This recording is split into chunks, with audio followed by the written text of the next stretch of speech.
With Tiffany, with my special guest, Dr. Richard Gibney.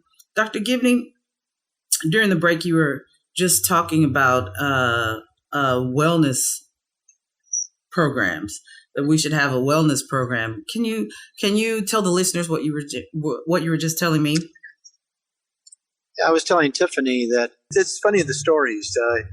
I've had a bunch of friends that have lost weight, that were overweight, that lost weight from, let's say, March till now. Mm-hmm. And they all said the same reason was that because they were working from home, they didn't go to any of the fast food places that they would normally go to during the week. And they didn't do it intentionally, but they were working at home, so they had a better diet at home than going to a fast food place. So that's kind of a way to look at it and say, gee, maybe if I don't go to fast food places, I can lose weight. Kind of look at, maybe if I don't snack, you're the best example, Tiffany, of looking at yourself and saying, okay, here's all the different things I could do to make it work. And that's kind of specific for you. What kind of exercise works for you? What kind of change in diet? You're correct that Texas, we do not have the most heart-healthy diet, but that's okay.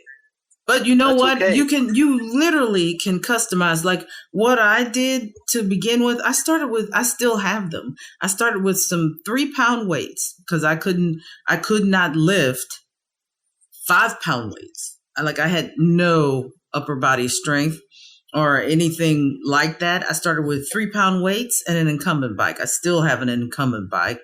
I keep an incumbent bike and I ride it just for exercise and longevity. I didn't do anything that I would find difficult because I tried Zumba before, and a 340-pound woman doing Zumba is not good. Okay, it's not good visually. It's not good physically for the 340-pound woman because I was going one way and all of my body mass was going in another direction. It was just, I needed to do something simple. So I did the weightlifting. I started with the little 3-pound weights. I moved up, until I could lift 10-pound and 20-pound and 25-pound weights, which I can still lift. I can do more than that now, but when I initially started out 10 years ago, that's where I began. Was where I was at, and I didn't I didn't switch all of the food that I ate. I did what I was comfortable doing until I just kind of inched up. Now, as of today, if you looked at what I would put on my plate 10 years ago and look at what I put on my plate now, it's markedly different. I would say probably 40% of the things I ate at that time, they haven't touched my plate in at least 3 or 4 years. I just don't eat the same way. But that didn't happen overnight. I think. And Tiffany, I'll give you a good example. A friend of mine showed me a picture, black and white picture. There's a whole bunch of people at a lake in Fort Worth, and he said, "What's unbelievable about this picture?" And he said, and this is from 1950. And I said, "What?" He said, "It's a black and white picture, 1950. There were boat races on the lake, and then there's a picture of a big group of people just standing there on the banks of the lake watching the boat race." And I said, "I don't know." He said, "What's amazing is they're all skinny. These are all skinny people, 1950. Mm-hmm. So you look at this and you think, what happened? Well, we got fast food places. We got where everybody, instead of eating at home, goes out to restaurants and they give you large servings of stuff. So you can do things like you did, where you made change in your choices, or you could say, let's chop the quantity in half, and you take half, and I'll take half. There's just so many things like that you can do, because back in 1950, everybody in Texas was skinny. Mm-hmm. Yeah, they were. They were. It's true. And when we drank sodas, the sodas were 8-ounce sodas. They weren't, 32-ounce sodas.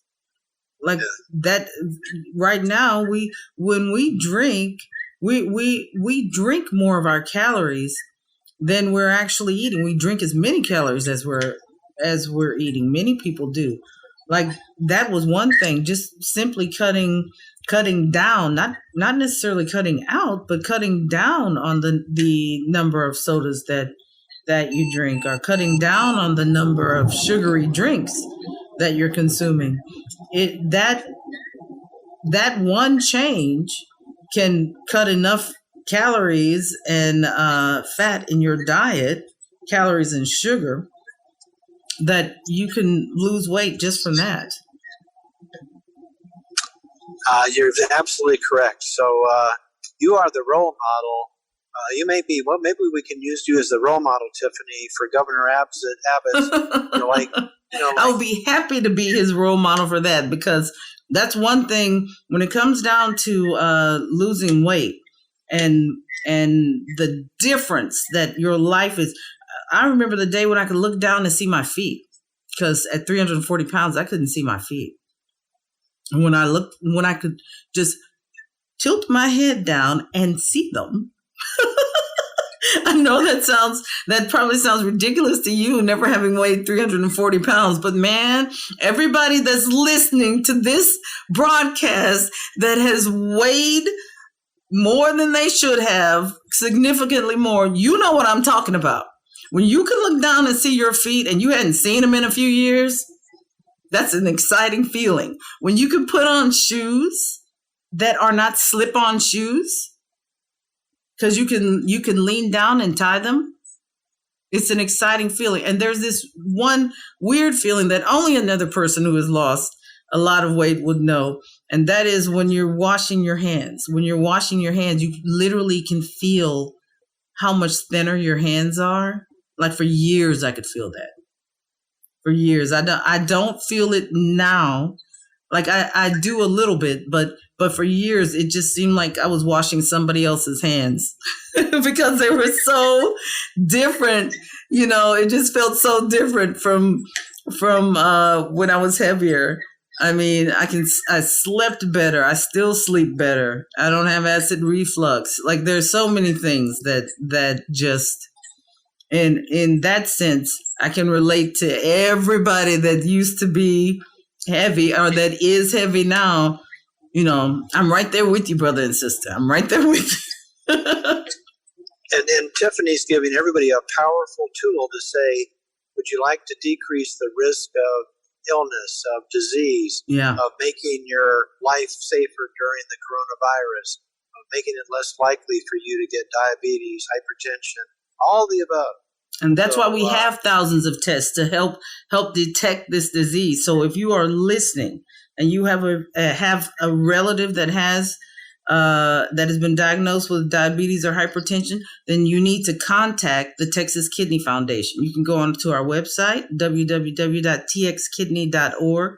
You can go on 9:30 a.m. The Answer, look me up, and go to my webpage, otrwithtiffany.com, and you can find a link to Texas Kidney Foundation and get to our free screenings, because we want to help you find this disease.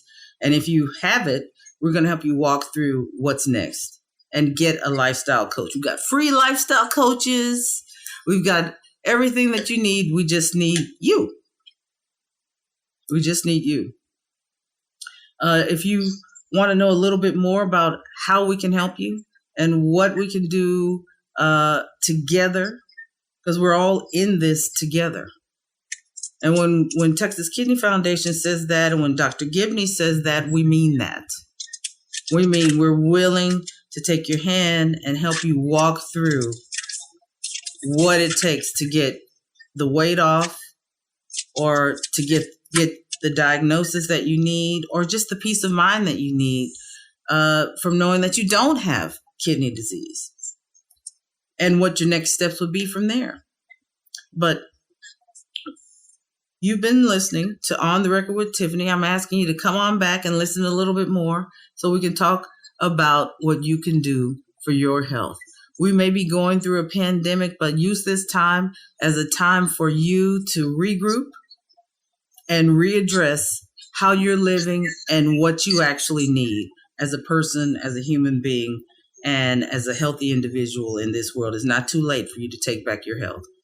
You just have to jump in the game and be willing to do so. And you're listening to On the Record with Tiffany.